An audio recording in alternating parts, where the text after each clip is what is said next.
Est-ce que Nexence est une opportunité au cours actuel? C'est ce qu'on va regarder dans cette vidéo. Pensez à vous abonner à la chaîne et activer la cloche si ce n'est pas déjà fait. On commence tout de suite avec le cours de ce spécialiste du câble électrique. On est sur quasiment le plus haut. On est à 121 € au dernier cours. On est allé jusqu'à 142 récemment, mais on n'est pas si loin.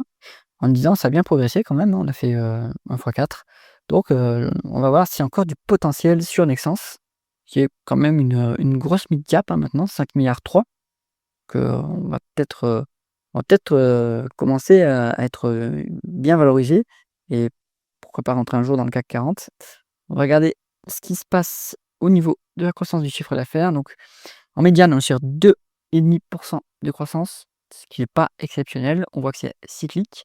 On a eu une période de rétractation du chiffre d'affaires. Bon, ça, c'est 2020, donc on ne va pas en tenir compte, évidemment. Mais par contre, sur 2023, là, on a fait un peu de décroissance. Et là, il n'y a pas eu on va dire, de circonstances exceptionnelles. Bon, ce qui est bien, c'est que sur les 12 derniers mois, on a fait 9,7. Peut-être qu'on a la publication sur le dernier trimestre. On est sur... Non, on n'a pas la publication sur le dernier trimestre. Donc, hop, on se remet en glissement annuel sur 12 mois glissants. On est sur une marque sur 3,1 milliards d'acquisition. Donc là, ça fait quand même plus de la moitié de la market cap. Donc, ils font quand même beaucoup d'acquisitions. Donc, surtout une grosse entre 2023 et 2024. Donc, sur l'année 2024, ils ont fait une grosse acquisition.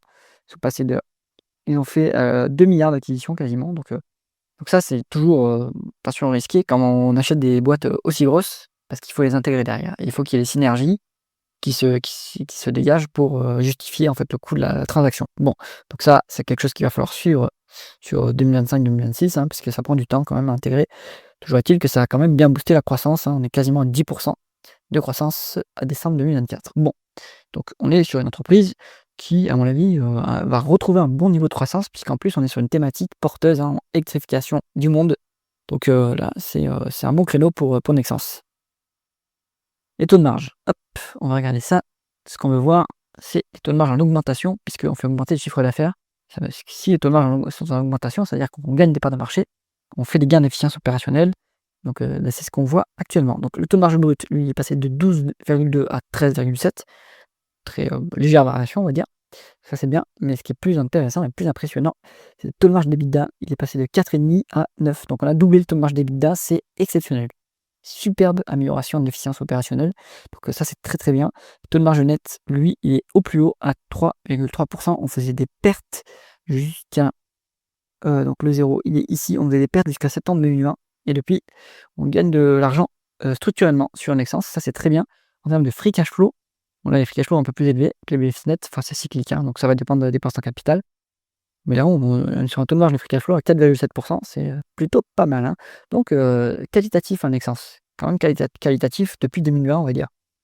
En termes de conversion de bénéfices nets en free cash flow, hop, on est sur plus de free cash flow que de bénéfices nets. Et donc ça, les free cash flow ont commencé à bien s'accumuler à partir de 2020. Et pareil, les bénéfices nets, c'est plutôt 2021, mais bon, donc du coup, on est plutôt sur une boîte qu'il faudra valoriser via les free cash flow, à mon avis. On va regarder le BFR. BFR négatif, c'est très bon. Donc, BFR négatif depuis 2022. Donc, ça nous dit que l'entreprise, dans le rapport de force par rapport à ses clients et par rapport à ses fournisseurs, elle est bien positionnée. Donc, ça, c'est très bien. Donc, en fait, ça se passe quand une entreprise commence à vraiment devenir leader de son marché, qui a la plus grosse part de marché. Du coup, elle a vraiment un pouvoir de négociation euh, qui n'est pas le cas dans un marché qui est beaucoup plus éclaté. Donc là, ça nous montre aussi que Nexence a quand même une bonne part de marché en France. Ils sont aussi à l'international. Bon, donc ça c'est bien. Est-ce que ce BFR s'améliore? Oui. On accumule les variations négatives du BFR. Donc ça c'est excellent. On pèse de plus en plus dans le rapport de force face aux clients et aux fournisseurs. Très bien. Ensuite, on regarde les prestations amortissement, les dépenses en capital. On accélère la dépense en capital. Ça a l'air de s'accélérer depuis 2022. C'est bien. Donc on était sur un secteur d'activité qui n'était pas en croissance très forte, hein. Le câble électrique, tout ce qui était électrification. Mais maintenant, le monde a changé. on est sur une transition, électrique et à marche forcée et donc maintenant il y a des nouveaux relais de croissance pour Nexans, hein. Maintenant les taux de croissance, ça va pas être ce qu'on a vu, historiquement, ça va être beaucoup plus élevé. Donc ils sont très bien positionnés, c'est excellent et donc moi je pense que Nexans a tout pour, être un leader en tout cas européen et pourquoi pas après mondial. Bon après en Europe, vous avez quand même, Prysmian en Italie qui est quand même assez solide, hein, qui est 4 fois plus gros et qui est sur le même marché. Mais bon, Nexans, lui, est bien positionné, c'est superbe. Alors, on a aussi du Other Cash Item pour 3,7 $. Donc là, il faut aller voir de quoi il s'agit dans les tableaux de trésorerie. Bon, on l'a vu tout à l'heure, hein, il faut utiliser les free cash flow pour valoriser l'entreprise plutôt que les bénéfices nets. Ça vient du fait qu'on accumule des dépenses en capital, ce qui est très bien pour la croissance future. On va regarder la rentabilité opérationnelle avec le rendement des capitaux investis. Donc si vous regardez ici, on est sur une médiane de rendement des capitaux investis de 8,4. C'est très bien, c'est assez intensif en capital ce métier. Donc 8,4 c'est honorable et actuellement on est au plus haut à 13%. Fantastique. Donc énorme rentabilité. On n'est pas au plus haut absolu. En revanche, le plus haut absolu c'était en 2006. Mais on renoue avec les plus hauts absolus, enfin avec la période où c'était quand même assez très rentable.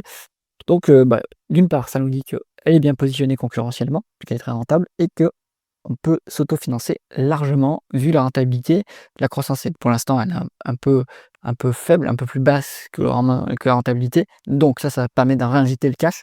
Si la croissance, se remet à réaccélérer, peut-être qu'il faudra augmenter la rentabilité à nouveau, mais pour l'instant, on est très, très bien sur la rentabilité de Nexans. Ensuite, on va aller regarder l'endettement du groupe. Alors, on est sur une dette de 680 millions, un EBITDA de 780 millions, aucun problème sur la dette. Donc, elle a monté ici à cause de l'acquisition. Hop, voilà, ça suit l'acquisition. Attention, qu'on n'est pas sur les mêmes échelles, hein.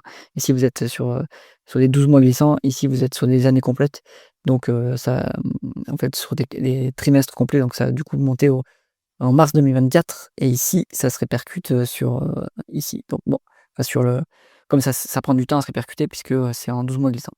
Bon, on est sur voilà, moins d'une fois l'EBITDA en dette nette, aucun problème pour la rembourser cette dette.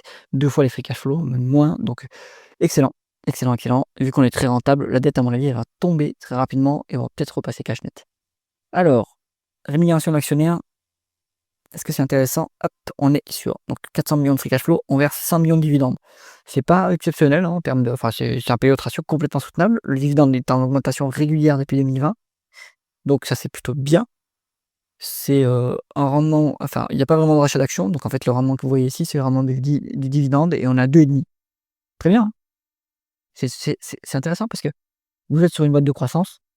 On va le voir après, qui n'est pas très, très chèrement valorisé. Mais vous avez un petit dividende en plus qui est intéressant à ce niveau et qui est très soutenable. Donc, marge de sécurité à ce niveau-là. On peut regarder maintenant la valorisation.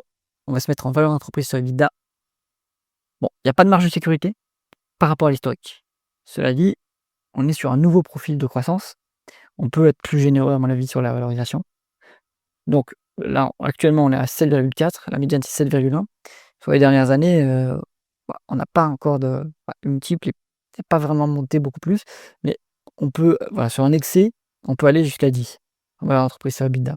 Là, ils ont eu un ralentissement sur 2024, mais si ça se reprend, et à mon avis, ça se reprendra, on peut complètement aller à 10 en VE sur EBITDA. Si on veut être plus, si on veut être plus conservateur, on peut aller à 8, mais ça fait peu de potentiel. Donc, bon, il va falloir réévaluer l'entreprise après parce que ça a changé de profil et c'est plus une entreprise value maintenant.